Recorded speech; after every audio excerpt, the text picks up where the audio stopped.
Yes, we are online.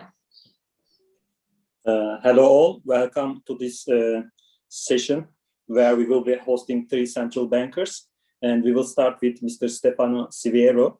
He's going to talk about recent developments in sovereign green bonds market. I would like to add a few comments about Mr. SIVIERO. He's working at the Bank of England, Bank of Italy, and he obtained his PhD in 1995 from University of Pennsylvania. And in 2007, he was appointed head of modeling and forecasting division. And in 2013, he became head of economic outlook and monetary policy directorate. He has published various articles, both in Italian and international scientific journals. So it's a great pleasure to listen to about the recent developments in this green bonds market, which is an emerging topic. So Mr. SIVIERO, the floor is yours. Okay, thanks a lot, Mahmoud, for your nice introduction, and thanks everyone. First, let me say that it is very nice for me to be quote unquote in Turkey today, only virtually, unfortunately, but it's nice to how to say, to feel the atmosphere of Turkey. I hope I'll be able to be there in person soon when this is over. Let me say a few words about this presentation before I start. This presentation is somehow in continuity with my previous presentation at this conference. I gave a presentation last year on what central banks can do about the environment. So I described what central banks are doing and can do in the future to help tackling environmental issues. This year, instead, I will talk about what governments are doing in terms of their bond issuance strategy and how it is coming along. Of course, being a central banker, I have to start with a disclaimer. So everything I'm going to say is my own opinion and has nothing to do with the opinions, of course, of the Central Bank of Italy or the Eurosystem. This is the outline of my presentation. First of all, I will, just to introduce the topic, I will talk about the growing evidence we have that the climate is changing. And I will hint at what are the economic risks, the 2 kinds of economic risks which are related to climate change. This is just to set the stage, so to speak. Then I will talk about recent developments in green finance. You know, what is the structure of the market? What are the main components of this market and how it is going over time? And of course, the green bonds are, as we will see, are taking the lion's share of the market. They account for about 50%. And finally, relying on recent work by 3 colleagues of mine, which I will quote at the end, I will explore the financial performance of sovereign green bonds. So green bonds which are issued by governments. And the idea is to check whether there is a premium in issuing green bonds or not. So whether it is more convenient to issue green bonds or conventional bonds. Conventional bonds are also called sometimes, you know, in contrast with green, brown bonds. So let me just present 2 or 3 slides on climate change. We all know about climate change, of course. It is probably the most urgent emergency that our planet is facing. This slide is just to show how urgent the emergency is. So for each year between 1851 and 2020, so last year, here we depict months in red if they are hotter than the average 1850-1900, or in blue if they are colder than 1850, 1900. And there you see that starting basically in the late 70s, the red color becomes absolutely prevalent, and it becomes redder and redder, stronger intensity of red. So there is no question that there is climate change going on. This is very clear from here. Maybe one can debate whether or not it is induced by human activities, but there is no question that climate change is going on and is actually accelerating. In the last few decades, the shade of red is really darker red, so that means temperatures are rising. Of course, we are now doing something, but of course emissions are very persistent. So whatever we do now will not, of course, completely avoid the consequences of past behavior. Luckily, action has accelerated as of late. For instance, 1/3 of this huge program, Next Generation EU, will go to measures to combat climate change. So that's a welcome development. It is a field in which negative externalities are huge and are likely to be underestimated, as pointed out by Nordhaus, because whatever I do will affect everybody else, but I don't take those side effects into consideration when I decide my own actions. So negative externalities are extremely strong. So the risk of insufficient action is very high. Let me just jump to the last bullet point here, which is there just to give you an idea of the size of the challenge. According to estimates, thanks between quotation marks, of course, because of the COVID-19 emergency, we had to lower CO2 emissions in the world were lowered by 6.4% in 2020. Now we will need 8% reduction in CO2 emissions year after year after year to avoid an increase in temperature higher than 1.5 degrees Celsius by the end of the century. So the COVID-19 emergency unfortunately determined a huge reduction in traveling and consumption, and the reduction, we all know we stayed at home for a number of months. Even so, CO2 emissions declined by only 6.4%, and that is not enough. So we will need more than COVID for the next 80 years to achieve the Paris agreements in the future. There are two kinds of costs related to climate change. One is a physical direct cost, which is due to disruptions caused by climate-related events, floodings, extreme weather, this kind of stuff. And then there are transaction costs, which are indirect costs. It is the fact that the economy must move towards a more climate-friendly setup, so to speak. And of course, that will have a very strong, very heterogeneous sectoral and territorial impacts. Some sectors, the brown sectors, will be heavily affected. So the places where brown sectors are concentrated will be more heavily affected. So that will imply some transaction cost. And green finance is mostly concerned with financing this kind of cost, the transition towards a green economy.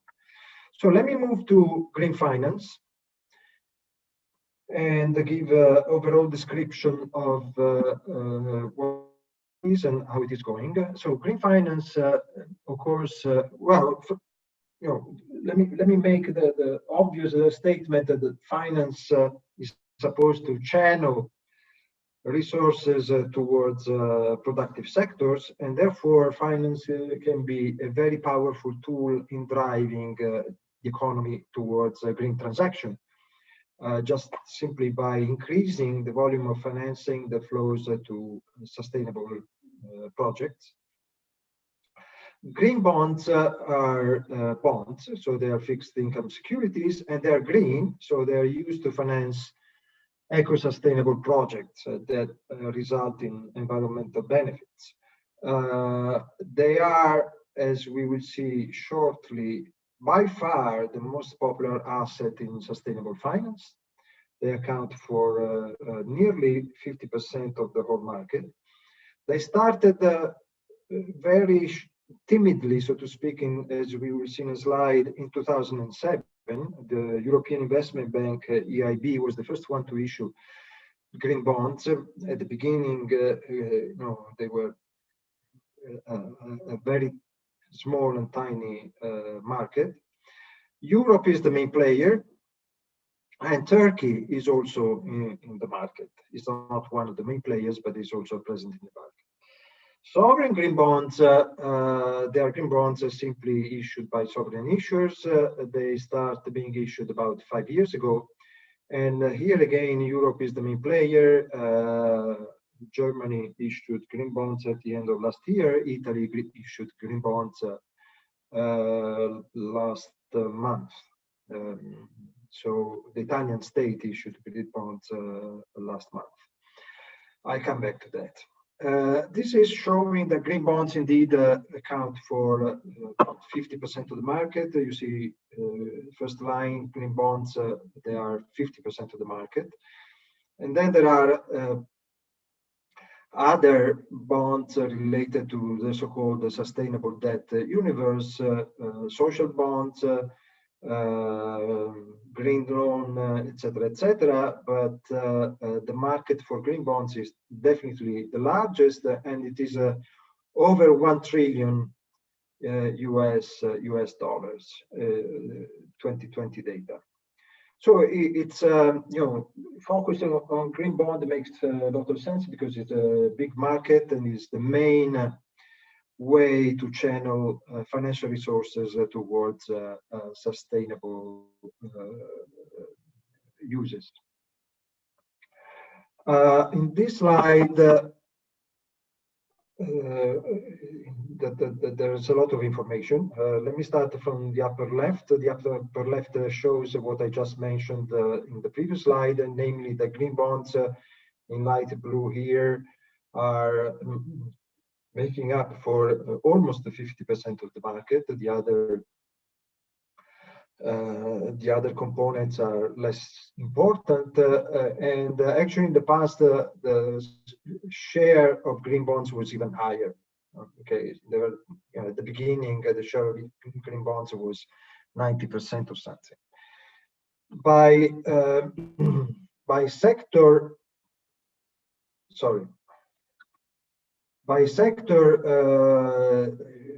the government sector is counting more and more.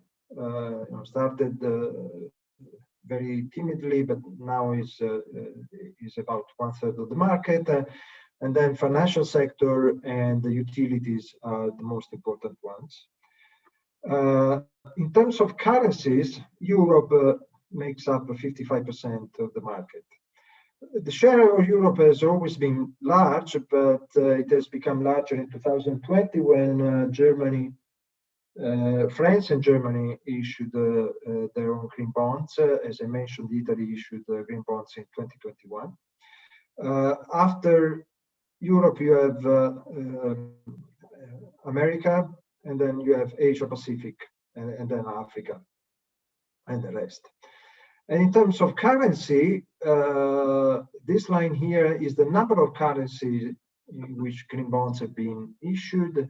And as you see, we are now up to over 30 currencies. So that there's green bonds in a number of currencies, but of course, again, not surprisingly, Europe the euro issuance is the largest, and then US dollar.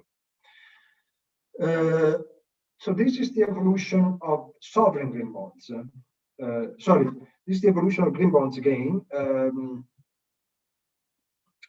As I mentioned, they started in 2007 with the European Investment Bank, followed by the World Bank. But basically, for 10 years, the market was basically irrelevant, very, very small market.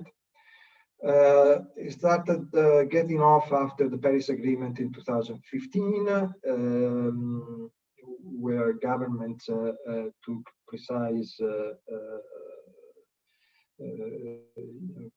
agreements to help combating climate change. Sovereign green bonds started being issued about here.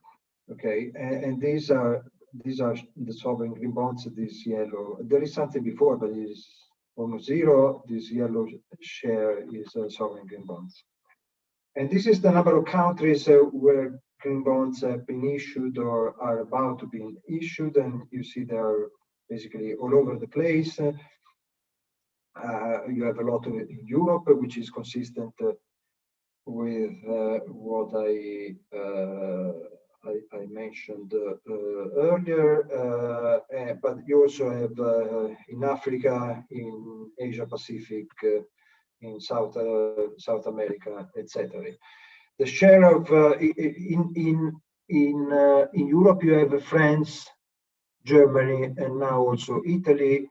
So not surprised, these are three large countries. So the share of Europe has further increased in the last month. So I mentioned earlier that the share of Europe in green bonds is 55%. The share of Europe in sovereign green bonds is much higher, is 83%. Okay, so let me come to the focus of my presentation, which is the financial performance of sovereign green bonds. So the question here is, more and more governments are issuing green bonds nowadays, and is it convenient for them? No, should they issue green bonds or should they issue conventional bonds, brown bonds?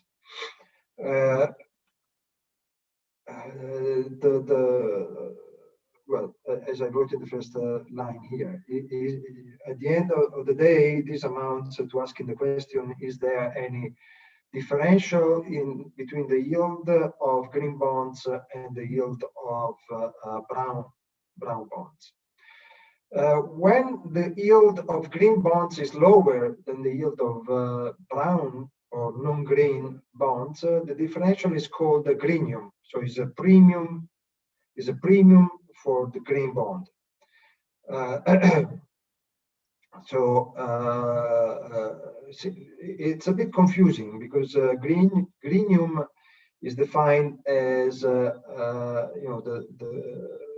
differential between the green bond and the non-green bond yields. So a negative greenium means that the yield of the green bond is higher than that of the non-green bond. Okay. And why should they differ?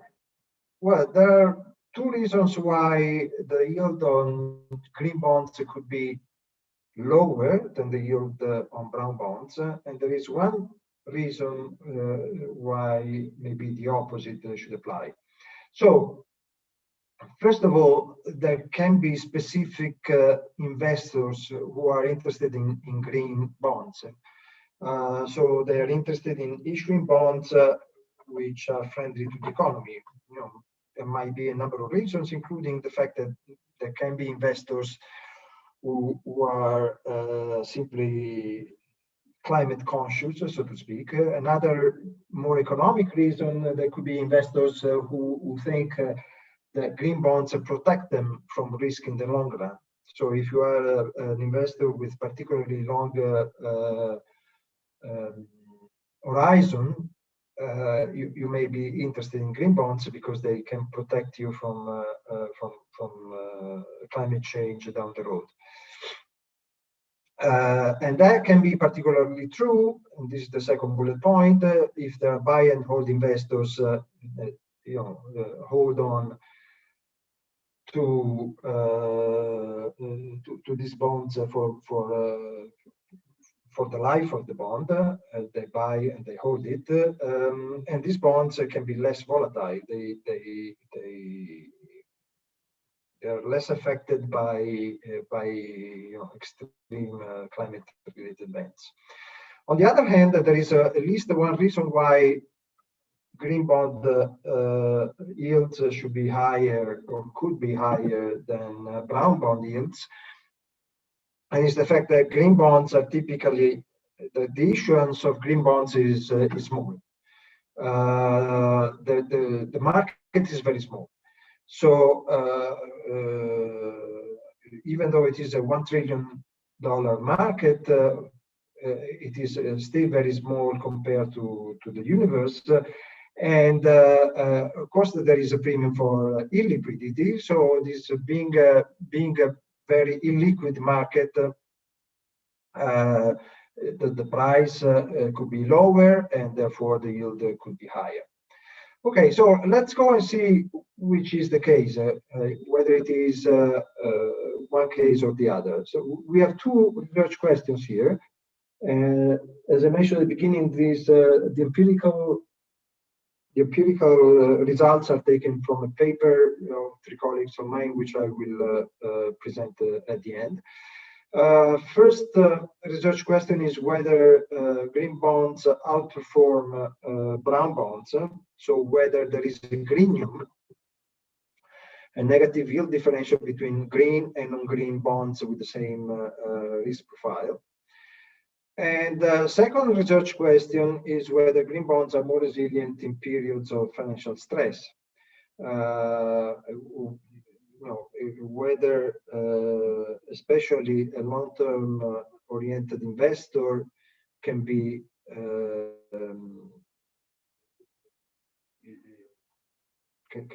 more attracted by green bonds because they are more resilient than traditional bonds. Unluckily, but luckily from the viewpoint of this particular research question, we had a huge financial stress in March 2020 because of the COVID pandemic, and therefore that particular episode was used by my colleagues to provide an answer to this question. All right, so let me start with the literature review. Here are about 10, 12 empirical papers trying to investigate this issue. Some of them focusing on the primary market where you see a P, some of them focusing on the secondary market where you see an S, some of them doing both primary and secondary. Number of them find that there is a green bond, greenium, sorry. So an advantage in issuing green bonds, but in other cases you have a no, or you have a almost negligible greenium, which is a yes with 3 stars. So if you sum the zeros, which are the yes with 3 stars and the no, they're more or less the same as the yes, and therefore the evidence is mixed. So previous evidence is quite mixed. Here in this paper that I'm relying on, the researchers took 38 issuances, which are described here by Belgium, Chile, France, Germany. Italy is not there because Italy was issued after the paper was completed. It was issued a month ago, as I mentioned. So what they do is they take the yield at issuance for each of these issuances, and they compare with the fitted yield of a synthetic brown bond from the same issuer. Okay, so suppose say suppose Belgium issued in 2018 with maturity April 2033, so 15 years, at a given yield. They compare with the yield of a Belgian brown bond, also with maturity 15 years at the same date.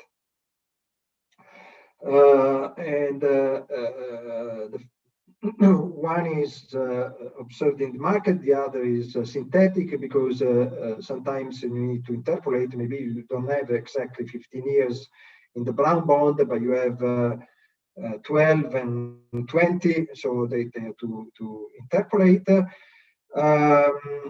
Interpolation, as described in the fourth bullet point, was performed on the issuer's non-green curve based on bonds' residual maturity. And of course, they took care of selecting brown bonds that had sufficiently high outstanding amount and otherwise similar features as the green bond. And then they compare the two curves. Okay. All right. So that is their result. Let me focus first here. Okay. When you see a positive number, that means a premium. So when you see a positive number, that means that the green bond is more convenient. And positive numbers are within green rectangles. So you see positive numbers. So a greenium is the exception rather than the rule. You have 9 instances of greenium and about 30 instances of negative greenium. So almost 30 cases in which issuing green bonds is not paying off. Issuing green bonds is less convenient than issuing brown bonds. Okay, so you would conclude from here that it is not convenient to issue green bonds. On average, you pay almost 4 basis points. This is the average of the whole. On average, you pay almost 4 basis points more if you issue green bonds rather than brown bonds. However, look at this picture here. This is the average green bond over time. Okay, sorry, the average greenium over time. So you start with a very large negative greenium. So at the beginning it was really inconvenient to issue, not convenient to issue green bonds. You had to pay 11 basis points more, and then as a rule it declines over time. For bonds issued in 2020, it is only 1.6%. So there is a negative greenium on average, but the negative greenium declines over time. And that is consistent with the interpretation that the negative greenium is due to illiquidity. Over time, of course, as you issue more and more green bonds, the market becomes more liquid. So the relative illiquidity of the green bond market declines, and therefore, consistently with this, you have this kind of behavior that we see in this picture. And to confirm this hypothesis, this one is trying to proxy the relationship between the greenium and the degree of liquidity of the market. So here you have the greenium. On the y-axis, you have the greenium. On the x-axis, you have the proxy of liquidity. And in particular, this proxy of liquidity is the ratio between the outstanding amount of the green bond and the outstanding amount of the closer non-green bond. So say for Indonesia, here the outstanding amount of the green bond is 1.7 times higher than the outstanding amount of the non-green bond. Let me mention here the case of Germany, because Germany is very interesting.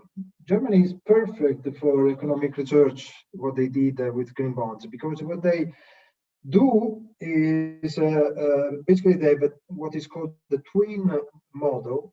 On the same day, they issue the same bond, so the same maturity, the same conditions, the same everything, the same coupon, the same everything. One is green, so is specifically aiming at green projects, and the other bond is not green. So you can compare directly without any need for a synthetic indicator. You can compare directly the yield at issuance for the green bond and non-green bond. And then over the life of the bond, you can switch between one and the other, if you please. So coming back to this graph, coming back to this graph, you see that it is consistent, weakly consistent with the R square is very small, but it is weakly consistent with the liquidity hypothesis. If the liquidity is high, if the liquidity is very high, then the greenium is 0, so or slightly higher than 0, so it is a greenium. If the liquidity is very low, then as a rule, not always of course, but as a rule, you have a negative greenium. So it is not convenient to issue green bonds if the market, if the issuance is too small. At that point, the bond, the security is not liquid, and you have to pay a premium to be able to sell that security. So the first answer we can provide to the first question, part of the answer, because we only looked at the primary market. In the primary market, the sovereign green bonds are on average slightly more expensive for issuers than their than brown bonds. However, the lower performance is likely to reflect poor liquidity conditions, and over time, as in this case here, or across countries, as in this case here, when liquidity conditions are better, then the extra cost associated with issuing green tends to decline. And let me just mention that for the recent issuances by Germany and Italy, basically the greenium was 0, so they were issuing at the same price as the brown bond. On the secondary market, so that was part of the answer. The other part of the answer is what's happening in the secondary market. And what was done here was basically to assess whether green bonds are underperforming or overperforming brown bonds by simply observing the evolution of yield differential along each sovereign curve, as I will show in a second. And basically, you compare the yield of the green bond with that of the two closest bonds, the one just before and just after on the yield curve. And if you do that, this is what you get for Germany and France on top, and Italy and the Netherlands at the bottom. So in the case of Italy, for instance, this result is not in the paper of my colleagues, because as I mentioned, Italy issued after the paper was published. And indeed, you see, this is the spreads on April 9th, 2021, after Italy issued green bonds. So this is the yield curve for sovereign bonds, brown sovereign bonds in black, and the green dot here for France and here for the Netherlands are the yields on green bonds. So the yield on green bonds in Italy is clearly below the line. Also for Germany is clearly below the line. So what you conclude from here is that the yield in the secondary market after issuance is better for green bonds, better for the sovereign, not for the investor, for green bonds than it is for non-green bonds. In other words, there is a premium for green bonds rather than brown bonds. So the second part of the answer to the first research question, the question was, do sovereign green bonds outperform brown bonds? The green bonds tend to trade fairly in line on average.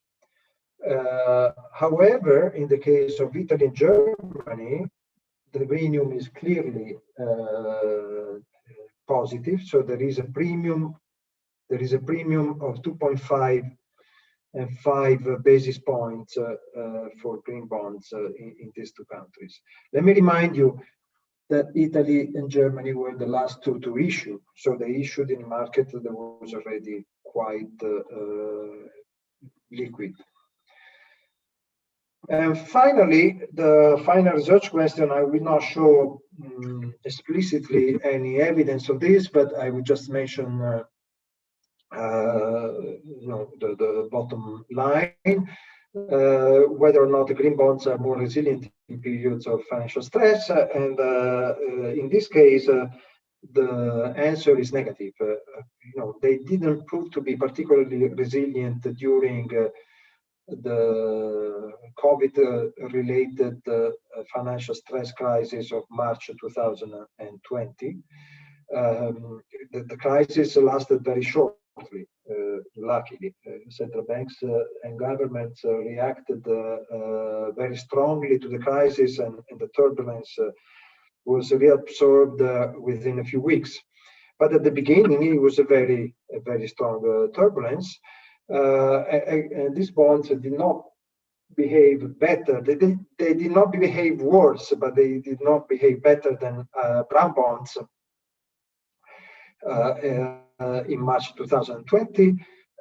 However, their bid-ask spread widened more, which is what you would expect from illiquid markets. So with this, I'm almost done. Let me just mention that most of the results that I just referred to are published, are presented in this paper, The Green Bond and the Sovereign Issues Perspective, quoted by these three colleagues of mine, Raffaele Duronzo, Vittorio Siracusa, and Stefano Tonelli. This paper was published in March 2021, so a couple of months ago, by the Bank of Italy. Here you find the link, but if you're interested in the paper, it's very easy to find. So that's if you're interested in this issue, you can find a lot more details there, of course. And with this, I can really conclude. And let me just say, herkese çok teşekkür ederim. Thank you. Mr. Siviero, thank you very much for this wonderful presentation that was informative about various dimensions, showing the recent trends in both in terms of supply and sectoral expansion of the sovereign bonds market. We can now take some questions. I will start by my own questions, and we can take more questions from the floor. Mr. Siviero, my question is about, on your slide 20, you show the R-square between the maturity and the yields, right? Green yields. And on that graph, what was interesting in the Poland, for example, we have 3 observations for Poland, and it shows the liquidity versus greenium for this specific country.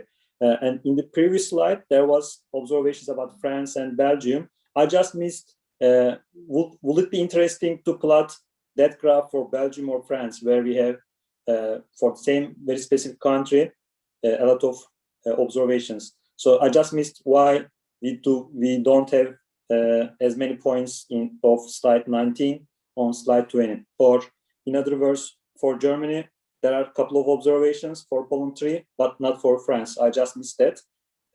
That may provide more information about maturity versus greenium. Yes, like here, for example, we see Germany and Poland. In the case of Poland, at least there is a strong relation between the illiquid, relatively illiquid bond and the other one. And in the previous slides. Yeah, just a second. Be patient. Okay. Okay. Here we see a lot of observations from France or Lithuania.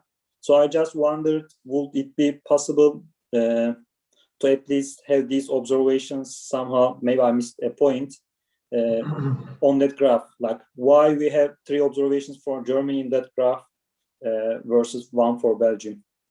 Okay.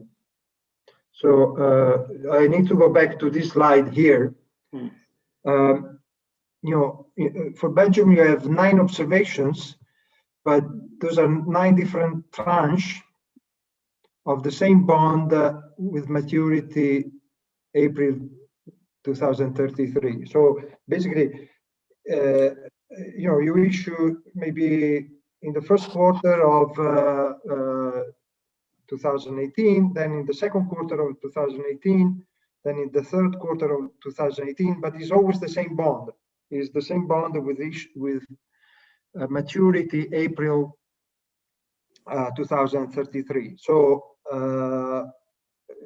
this is why here Belgium is only 1 dot and not 9 dots, as you said, because on the x-axis you always have 1 bond, which is always the same bond issued in different tranches. Whereas in the case of Poland, these are 3 different bonds: 2026, 21, and 9, which is like a 30-year bond. So is a 5-year bond, is a 8-year bond, 5-year bond, and 30-year bond. So that is I hope I was clear enough, but the answer to your question. The bottom line is you only have 1. You can have a number of y-axis in a sense, but you have only 1 x-axis there.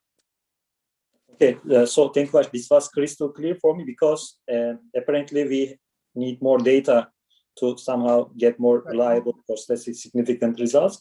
And one more question about, you clearly plotted the supply side developments in the green bond market in terms of, say, sovereign or not, or sectors. What about the demand side? You mentioned one factor that will determine the greenium is the demand side, and other main determinant will be liquidity. So do we have a picture about like whether pension funds or other investors get this? Because so my question will be, how do you see the trend? Because apparently liquidity will increase, there will be more fund, probably there will be more green bonds. And in terms of demand, do you see that there will be strong demand from these investors that will affect greenium on the positive side? So the question is basically, what about the demand side? I'm not sure I have an answer there. I can just conjecture, I guess. My conjecture would be that we are, I'm talking about myself. We are becoming more and more climate conscious in a way.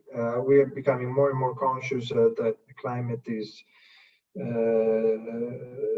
really a big challenge, and governments are apparently starting to do more and more. Luckily, the US is back into the Paris Agreement. US and China a few weeks ago announced that they agree on the need to combat climate change. So my guess is that and at least some central banks are warning that climate-related risks are insufficiently taken into account by investors, and this presents a possible risk for financial stability. So, as investors become more and more conscious that these risks are material, and they take this risk into their strategy, for instance, they start disinvesting from brown sectors because they think the brown sectors will gradually die out over time. I expect the demand side will increase more and more. Especially as you mentioned, things like pension funds and other investors that have a particularly long-term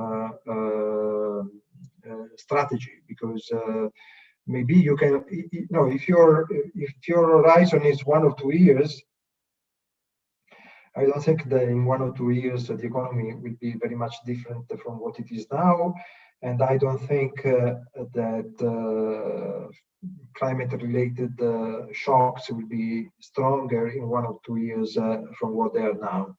But if you think in terms of 20, 30, 40 years, then of course the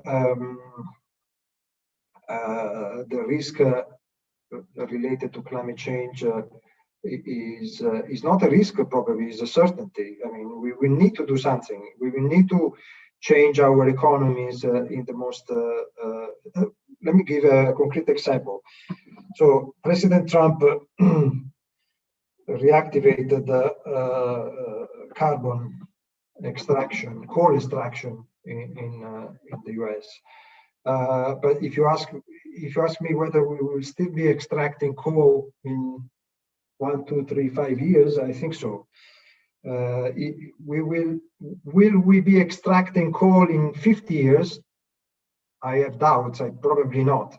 So, if you are an investor with a very long-term horizon, probably you disinvest from coal and you invest into sustainable energy like solar energy or wind energy or whatever else.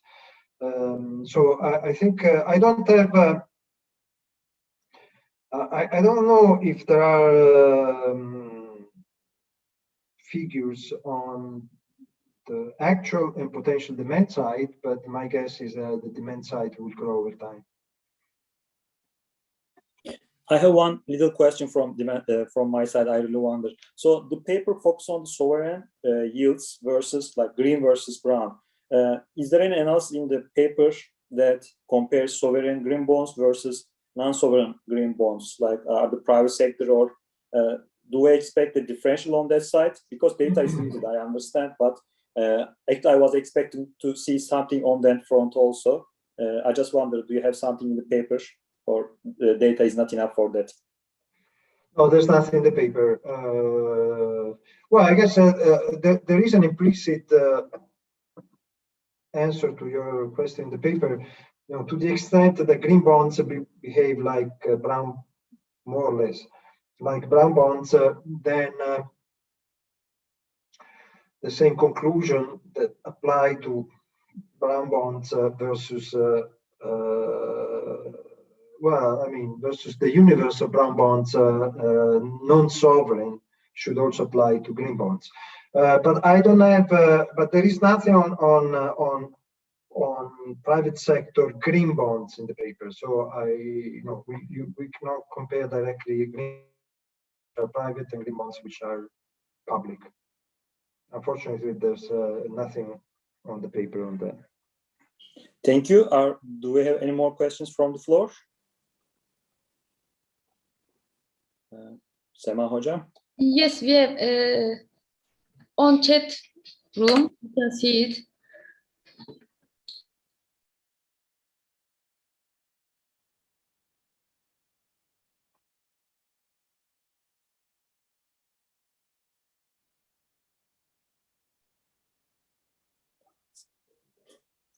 Sema Hocam, can you just help me on that about the questions? I couldn't get the questions. Can you help me? You can see it on your phone.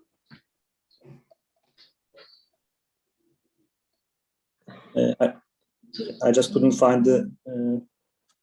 Okay. Okay.